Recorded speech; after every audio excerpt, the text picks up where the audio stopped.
ერთი ქვრივი კაცი, რომელსაც უმშვენიერესი კეთილი ქალიშვილი ჰყავდა. ერთხელ გადაწყვიტა მეორე დაქორწინებულიყო, მაგრამ ცოლად ბოროტი, ეგოისტი ქალი შეხვდა, რომელსაც ორი ქალიშვილი ჰყავდა. ხორცილის შემდეგ დედინაცვალმა მალევე გამოამჟღავნა ბოროტის ზნე. ის კარგად ხვდებოდა, რომ ლამაზი, გულკეთილი გერის გვერდით მისი ღვიძლი შვილები კიდევ უფრო უხასიათო და მახინჯები ჩანდნენ. ამიტომ გერი შეიძულა და აიძულებდა სახლში ყველაზე ბინძური საქმე ეკეთებინა. საბრალო გოგონა საჭმელს ამზადებდა, ეცხავდა, დედის ოთახს ალაგებდა და კიბეებს წმენდდა. თვითონ კი სხვენში ცხოვრობდა, ერთ ვიწრო და ბნელ საკანში. იგი ძალიან განიცდიდა თავისი უენო მამის ბედს, რომელსაც ახალი ცოლი საშინელ დღეში აგდებდა. გოგონას ყველა კონკიას ეძახდა, მაგრამ კონკია თავის ზონზებში 100-ჯერ უფრო ლამაზი იყო, ვიდრე მისი დები ძვირფას კაბებში. ერთხელ უფლისწულმა მეჯლისი გამართა და ყველა თავის ქვეშ ერთობს მოსაწვევი გაუგზავნა. ამ ამბავმა კონკიას დები აღტაცებაში მოიყვანა. მთელი დღეები საგანგებოდ ამ შემთხვევისთვის შეძენილ ახალ კაბებს იზომებდნენ. მე წითელ ხავერდოვან კაბას ჩავიცვამ, ამბობდა უფროსი. მე კი ამ ჰაეროვან სამეჯლისო კაბას, ელზე ბრილიანტებს გავიკეთებ, თავზე კი ოქროსფერ ყვავილიან ქუდს დავიხურავ, ამბობდა მეორე და. ყველაზე მოდული ვარცხნილობისათვის დები საუკეთესო პარიკმახერებთან გაიქცნენ რჩევისთვის. კონკიას შესანიშნავი გემოვნება ჰქონდა, ამიტომ რჩევა მასაც კითხეს. მე თქვენ ყველაზე მოდულ ვარცხნილობებს შეგირჩევთ, უთხრა კონკია. სანამ კონკია ვარცხნილობებს უკეთებდა, დები დაეკითხნენ. კონკია, ჩემ გინდა მეჯლისზე წამოსვლა. შიშობ, რომ მეჯლისზე არ შემომიშვებენ, უპასუხა კონკია. მართალი ხარ, მეჯლისზე შენი წარმოდგენაც კი სიცილს გვრის, უპასუხეს დებმა. ნებისმიერი სხვა გოგონა შურს იძიებდა ასეთი დაცინისათვის და მათ ვარცხნილობებს თრივის ზვინს დაამსგავსებდა, მაგრამ კონკიამ საუკეთესოდ დავარცხნა დები. ისინი კმაყოფილები დარჩნენ, სულ სარკის წინ ტრიალებდნენ, ჭამაც კი აღარ ახსოვდათ. ბოლოს, როგორც იქნა ღონისძიებაზე წასასვლელად გაემზადნენ. მარტო დარჩენილი კონკია ბაღში გავიდა და ტირილი დაიწყო. როგორ მინდა მეჯლისზე, სრულყუნებდა კონკია. ამ დროს კონკიასთან ფერია გაჩნდა და უთხრა. გააკეთე ყველაფერი, რასაც გეტყვი და მერე ვნახოთ. ბაღიდან დიდი გოგრა მომიტანე. კონკია ბაღში გაიქცა და ყველაზე დიდი გოგრა მოიტანა. ფერიამ გოგრა გამოღრუბნა, შემდეგ ჯადოსნური ჯოხით შეეხო და ერთ წამში საუცხო ოქროს ეტლად აქცია. ახლა კი შეგიძლია მეჯლისზე წახვიდე, თქვა ფერიამ. კმაყოფილი ხარ? რა თქმა უნდა, პასუხა ბედნიერებისგან გაბრწყინებულმა კონკიამ. მაგრამ შეიძლება ასეთი დაკონკილი მივიდე? ფერიამ ჯოხი დაიქნია და კონკიას ზონზებით ძვირფას, ოქრო ვერცხლით მოქარგულ სამოსად იქცა. ხის ქოშები კი ბროლის ფეხსაცმელად, რომლებიც ზუსტად სამეჯლისო ცეკვებისთვის იყო ზედგამოჭრილი. კონკია თვალის მომჭრელად ლამაზი იყო. როდესაც გოგონა ეთერში ჩაჯდა, ფერიამ გააფრთხილა. კარგ დროს ტარებას გისურვებ, მაგრამ ერთი რამ გახსოვდეს. მეჯლისი ზუსტად შუაღამეზე უნდა დატოვო. თუ ამას არ იზამ, შენი ეტლი გოგრად იქცევა, ცხენები თაგვებად, სახურები ხვლიკებად, შენი ძვირფასი კაბა კი ჭუჭყიან ზონზებად. კონკია ფერიას შეჰპირდა, რომ ზუსტად შუაღამეზე დატოვებდა მეჯლისს და ეტლიც დაიცრა. სახურებმა პრინცს მოახსენეს, ვიღაც მდიდარი და ულამაზესი უცნობი მოვიდაო. უფლისწული სასწრაფოდ გაეშურა მის დასახვედრად და სასახლეში შეუწყვა. დარბაზს გაოცებისა და აღფრთოვანების მსუბუქმა შრიალმა გადაუარა. ყველა ძეთუნახავს მიშტერებოდა. მოხუცმა მეფებს დედოფალს გადაუჩურჩულა. ასეთი საოცრება დიდი ხანია არ მინახავსო. ქალები ყურადღებით ათვალიერებდნენ კონკიას ჩაცმულობას და ცდილობდნენ არაფერი გამორჩენოდათ, რომ მეორე დღეს ზუსტად ისეთივე შეეძინათ თუ მოახერხებდნენ. პრინცმა გოგონა საცეკვაოდ გაიწვია. ოჰ, რა სასიამოვნოდ ცეკვავდა გოგონა. მოიტანეს ვახშამი, მაგრამ პრინცს ჭამა სულ გადააუწყდა. იგი თვალს ვერ აშორებდა მშვენიერ უცნობს. დახურებულ მეჯლისში კონკიას საათის რეკვა მოესმა. 12:15 წუთი აკლდა. კონკია ყველას დაემშვიდობა და სწრაფად წავიდა. სახლში დაბრუნებულმა ხურვალე მადლობა გადაუხადა ფერიას და სთხოვა. მეორე დღეს ისევ მიეცა მეჯლისზე წასვლის ნება, რადგან პრინცმა ძალიან სთხოვა. ფერია დაკვირდა, რომ დაეხმარებოდა. მალე დები და დედინაცვალის დაბრუნდნენ.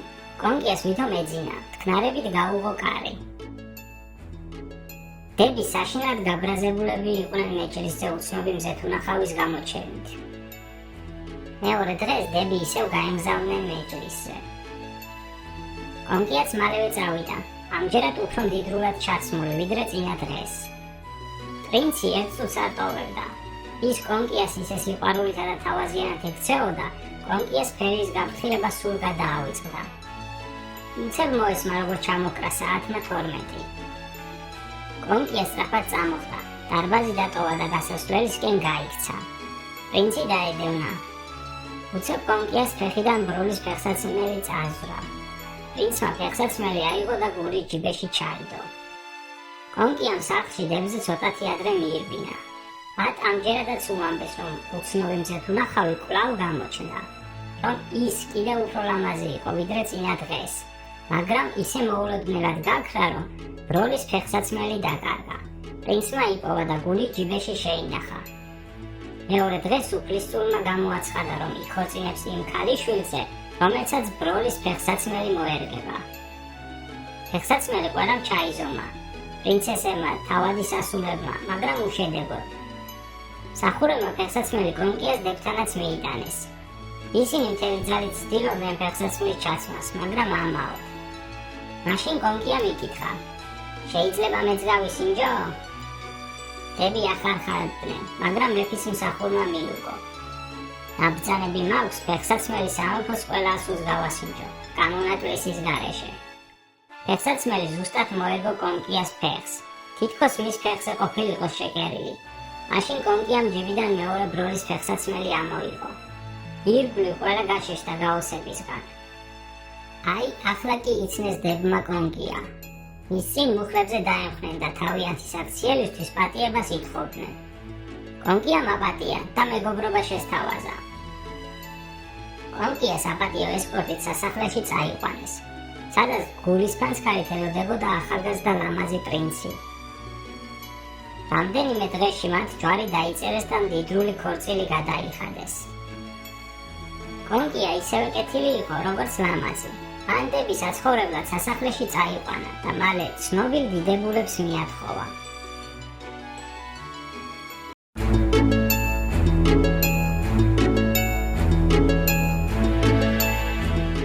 ერთ ტყეში ცხოვრობდა ერთი კურდღელი.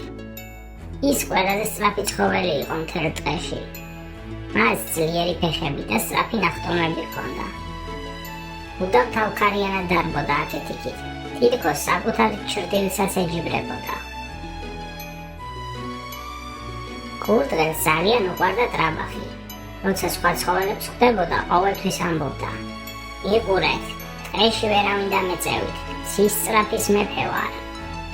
ცხოველები უკვე დაიღალნენ მისი ტრაბახით, მაგრამ ხმას არ იღებდნენ. ბოლოს და ბოლოს სიმართლე იყო, ის მართლა ძალიან სწრაფი იყო.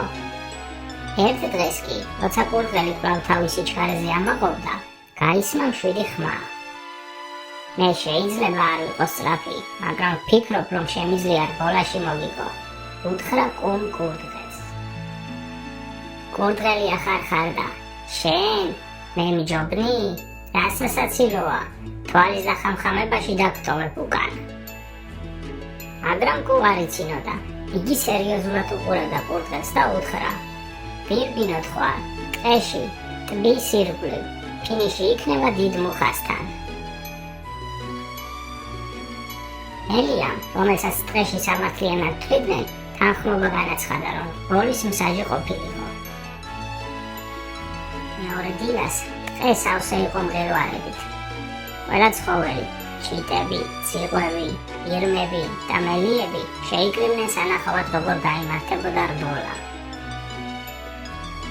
სტარტის ხაზთან იდგნენ კურდღელი და კუ. კურდღელი ენერგიული და მხიარული იყო, ხოლო კუ წყნარი და მშვიდი. მელიამ ასწია ფოთოლი როგორც დროშა და დაიძახა. მოემზადეთ, ყურადღება, დაიწყეთ. კურდღელი ელვის ისწრაფით გაქანდა. ის გარბოდა ხეების მიყოლებით, ხტებოდა ქვებზე, უქროდა ტბას და მალევე იმდენად შორს იყო, რომ კუც ვეღარ ჩანდა. კურდღელი შეჩერდა, უკან გაიხედა და გაიღიმა. ის ალბათ ჯერ სტარტზეც არ გასულა, დრო მოგწოდა დავისვენო. ის მოკალათდა ხის ქვეშ ჩრდილში, თბილ ბალახზე წამოწვა და თვალები დახუჯა. ამ დროს კუ განაგრძობდა გზას, ნელა მაგრამ გამუდმებით. ნაბიჯ-ნაბიჯ მიიწევდა წინ. იგი არ ჩერდებოდა და უკანაც არ იხედებოდა. ტყის ხმაური ჩაცხრა, ზენელა გადადიოდა ცაზე და კურდღელი ისევ ძილში იყო. თუმცა მალე ერთმა ციყვმა ჩაირბინა და წამოიძახა. კუ უკვე ფინიშს უახლოვდება. კურდღელმა ყურები გააქნია, თვალი გაახილა და შეშფოთებული წამოხდა. ის სწრაფად გაექანა, ქარი მოჰყვა უკან, ხეები მიქროდნენ გვერდით. ჯერ კიდევ შემიძლია გავიმარჯო, იყვირა კურდღელმა. მაგრამ როცა ფინიშს მიუახლოვდა, დაინახა. კუ უკვე ფინიშის ხაზთან მიდიოდა, ნელა და თავდაჯერებულად. კურდღელმა უკანასკნელი ძალები მოიკრიბა, მაგრამ გვიანი იყო. კუმ ფინიშის ხაზი გადაკვეთა. მთელი დღე აღფრთოვანდა. ცხოველები ტაშს უკრავდნენ, ჩიტები მღეროდნენ და ყველა გაოცებით უყურებდა გამარჯვებულ კუს. კურდღელი მივიდა კუსთან და თავი დახარა. მაპატიე კუ, ძალიან ამაყი ვიყავი, მეგონა ვერავინ მომიგებდა, უთხრა რბილად. კუმ გაუღიმა. შენ სწრაფი ხარ, მაგრამ ხანდახან მოთმინება და თანმიმდევრული შრომა ყველაზე დიდ შედეგს იძლევა. იმ დღიდან კურდღელმა ტრაბახი შეწყვიტა. იგი ისევ დარბოდა სწრაფად, მაგრამ სხვებს პატივს სცემდა. კუ და კურდღელი დამეგობრდნენ. ისინი ხშირად ერთად დადიოდნენ ტყეში. ნელა თუ სწრაფად, ერთად ყოფნა ყველაზე მნიშვნელოვანი იყო.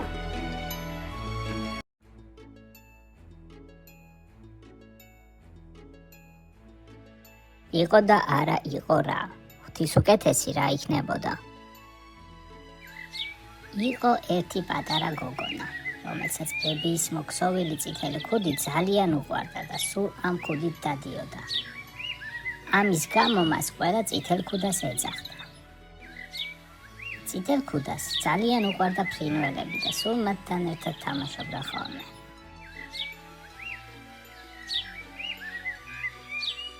ერთხელ წითელ ქუდას დედამ ქადა გამოაცხო და წითელ ქუდას უთხრა. წადი ბებო მოიკითხე და თან ეს ქადა და საჭმელი სავსე კალათა წაუღეო. დედამ ასევე გააფრთხილა წითელ ქუდა, რომ ტყეში არ შესულიყო, რადგან იქ ბოროტი მგელი ცხოვრობდა. წითელ ქუდამ გამოართვა დედას კალათი და გაეშურა ბებიის სახლისკენ. მან დედის რჩევა არ გაითვალისწინა და ტყეში გადაუხვია. ტყეში იგი ხან პეპლებს ეთამაშებოდა და ხან ყვავილებს კრებდა ბებიისთვის. წითელ ქუდა უეცრად ტყეში მაწანწალა მგელს გადაეღარა.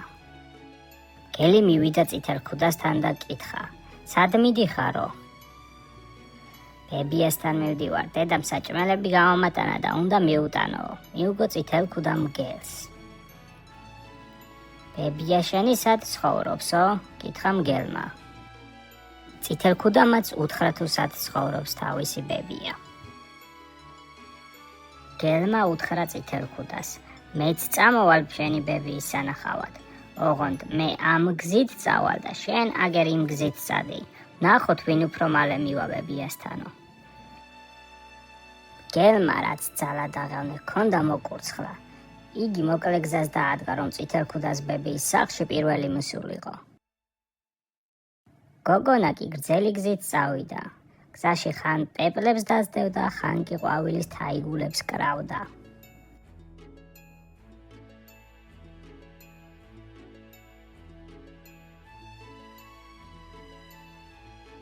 გელი უფრო მალე მივიდა ბებიასთან და კარზე დააკაკუნა. ვინა ხარ? იკითხა ბებიამ. შენი შვილი პაწია წითელქუდა. დედაჩემის გამოგზავნილი ქადა და საჭმელი მოგიტანე. შეცვლილი ხმით უპასუხა მგელმა. ურდული გასწიე და კარი გაიღება, უპასუხა ბებიამ. მგელმა ურდული გასწია და კარი გააღო. შევარდა სახლში, ეცა ბებიას და თვალის დახამხამებაში შესანსლა. შემდეგ კარი დაკეტა. ბებიის ლოგინში ჩაწვა და პაწია წითელქუდას დაუწყოლოდინი. წითელქუდამ ბევრი იარა, თუ ცოტა მიადგა ბებიის სახლს. მივიდა კართან და დააკაკუნა. ვინ არის? იკითხა მგელმა შეცვლილი ხმით. შენი შვილი პაწია წითელქუდა ვარ. დედაჩემის გამოგზავნილი ქადა და საჭმელი მოგიტანე. ურდული გასწიე და კარი გაიღება. წითელქუდამ ურდული გასწია და კარი გაიღო. მივიდა ბებიასთან და შეცვლილი ბებია რომ დაინახა გაკვირვებულმა ჰკითხა. ბებია, ეგრა დიდი ხელები გქონია? ეს იმიტომ რომ უკეთ ჩაგეხვიო ჩემო გოგონა. ბებია, ეგრა დიდი ფეხები გქონია? ეს იმიტომ რომ უკეთ ვირბინო ჩემო გოგონა. ბებია, ეგრა დიდი ყურები გქონია? ეს იმიტომ რომ უკეთ გავიგონო ჩემო გოგონა. ბებია, ეგრა დიდი თვალები გქონია? ეს იმიტომ რომ უკეთ დაგინახო ჩემო გოგონა. ბებია, ეს რა დიდი კბილები გქონია? ეს იმიტომ რომ უკეთ შეგჭამო, თქვა და ალმა მგელმა პაწია წითელქუდა გადაყლაპა. ამ დროს ბებიის სახლთან მონადირე იყო, რომელმაც წითელქუდას ხმა გაიგო. მონადირე სახლში შევარდა, მგელს მუცელი გაუჭრა და წითელქუდა და ბებია გადაარჩინა. წითელქუდა მონადირეს მადლობა გადაუხადა და პირობა დადო, რომ მომავალში ფრთხილად იქნებოდა და ტყეში უცნობებს აღარ დაელაპარაკებოდა. ასე დასრულდა წითელქუდას ამბავი. ზღაპარი, რომელიც გვასწავლის, რომ ფრთხილად უნდა ვიყოთ და დედის რჩევებს ყოველთვის დაუჯეროთ.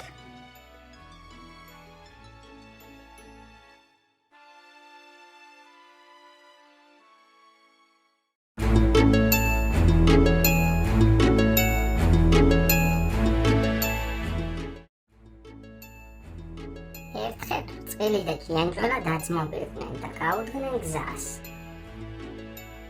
ბევრი იარეს თუ ცოტა მიადგნენ ერთ მდინარეს. წყილმა უთხრა ჭიანჭველას.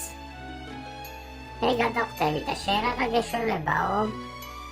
მეც გადმოვხვდებიო, უთხრა ჭიანჭველა. წყილმა ისკუპა და გადახდა.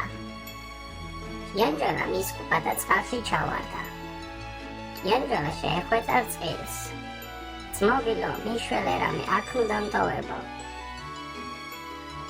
წილი მაშინვე გაიქცა თავის მეგობრის გადასარჩენად.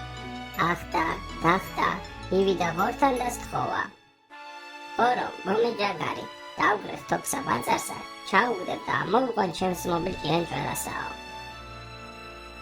ორმა უთხრა, შენ რომ ჩემთვის რკო არ მოგიტანიაო? წილი მაშინვე გაიქცა მუხასთან. მივიდა და სთხოვა. მუხა, მომერკო, კოს მიუტან ღორსა, ორი მომცემს ჯაგარსა, დავგრეხ თოქსა ბაწარსა, ჩაუგდებ და ამოვიყვან ჩემს მობილ ჭიანჭველასაო. მუხამ უთხრა, შენ რომ ჩემთვის ყვავი არ მოგიშორებიაო? წილი დახტა, მივიდა ყვავთან და სთხოვა. ვალო, ეხსე მუხასა, მუხა მომცემს რკოსა, კოს მიუტან ღორსა, ორი მომცემს ჯაგარსა, დავგრეხ თოქსა ბაწარსა, ჩაუგდებ და ამოვიყვან ჩემს მობილ ჭიანჭველასაო. ყვავმა უთხრა, შენ რომ ჩემთვის წიწილა არ მოგიყვანიაო? წილი ახტა დახტა მივიდა კრუხთან და სთხოვა. კრუხო მომე წიწილი, წიწილს მიუგრი ყვავსა, ყვავი დასთმობს მუხასა, მუხა მომცემს რკოსა, რკოს მიუტან ღორსა, ღორი მომცემს ჯაგარსა, დაუგრე ხტოქსა ბაწარსა, ჩაუგდებ და მოვიყვან ჩემ ძმობილ ჭიანჭველასაო. კრუხმა უთხრა, შენო ჩემთვის ფეტვი არ მოგიტანიაო? წილი ახტა დახტა მივიდა ორმოსთან და სთხოვა. ორმო, მომე ფეტვი, ფეტს მიუტან კრუხსა, კრუხი მომცემს წიწილსა, წიწილს მიუგრი ყვავსა, ყვავი დასთმობს მუხასა, მუხა მომცემს რკოსა, რკოს მიუტან ღორსა, ღორი მომცემს ჯაგარსა, დავგრებ თოქსა ბაწარსა, ჩაუგდებ და მოვიყვან ჩემ ძმობილ ჭიანჭველასაო. ორმომ უთხრა, შენო ჩემთვის თაგვი არ მოგიშორებიაო? წილი ახტა დახტა მივიდა თაგვთან და სთხოვა. თაგვო, ეხსენ ორმოსა, ორმო მომცემს ფეტვსა, ფეტვს მიუტან კრუხსა, კრუხი მომცემს წიწილსა, წიწილს მიუგრი ყვავსა, ყვავი დასთმობს მუხასა, მუხა მომცემს რკოსა, რკოს მიუტან ღორსა, ღორი მომცემს ჯაგარსა, დავგრე ხტოქსა ბაწარსა, ჩაუგდებ და მოვიყვან ჩემ ძმობილ ჭიანჭველასაო. თაგვმა უთხრა, შენო ჩემთვის კატა არ მოგიშორებიაო? წილი ახტა დახტა მივიდა კატასთან და სთხოვა. კატავ, ეხსენ თაგვსა, თაგვი დასთმობს ორმოსა, ორმა მომცემს ფეტვსა, ფეტვს მიუტან კრუხსა, კრუხი მომცემს წიწილსა, წიწილს მიუგრი ყვავსა, ყვავი დასთმობს მუხასა, მუხა მომცემს რკოსა, რკოს მიუტან ღორსა, ღორი მომცემს ჯაგარსა, დავგრე ხტოქსა ბაწარსა, ჩაუგდებ და მოვიყვან ჩემ ძმობილ ჭიანჭველასაო. კატამ უთხრა, შენ რომ ჩემთვის რძე არ მოგიტანიაო? წილი ახტა დახტა მივიდა ძროხასთან და სთხოვა. ძროხავ, მომე რძე, ძეს მიუტან კატასა, კატა დასთმობს თაგვსა, თაგვი დასთმობს ორმოსა, ორმო მომცემს ფეტვსა, ფეტვს მიუტან კრუხსა, კრუხი მომცემს წიწილსა, წიწილს მიუგრი ყვავსა, ყვავი დასთმობს მუხასა, მუხა მომცემს რკოსა, რკოს მიუტან ღორსა, ღორი მომცემს ჯაგარსა, დავგრე ხტოქსა ბაწარსა, ჩაუგდებ და მოვიყვან ჩემ ძმობილ ჭიანჭველასაო. ძროხამ უთხრა, შენ რომ ჩემთვის ბალახი არ მოგიტანიაო? წილი გაიქცა, დაგლიჯა მინდორში ბალახი და ძროხას მიუტანა. ძროხა მისცა რძე, რძე მიუტანა კატასა. კატა დაეხსნა თაგვსა, თაგვი მოშორდა ორმოსა, ორმო მისცა ფეტვი, ფეტვი მიუტანა კრუხსა, კრუხმა მისცა წიწილა, წიწილი მიგვარა ყვავსა, ყვავი დაეხსნა მუხასა, მუხამ მისცა რკო, რკო მიუტანა ღორსა, ღორმა მისცა ჯაგარი. წილმა ჯაგრის ბაწარი დაგრიხა, ჩაუგდო წყალში ჩავარდნენ ჭიანჭველას და სიკვდილს გადაარჩინა. შემდეგ ისევ ძმურად გაუდგნენ გზას.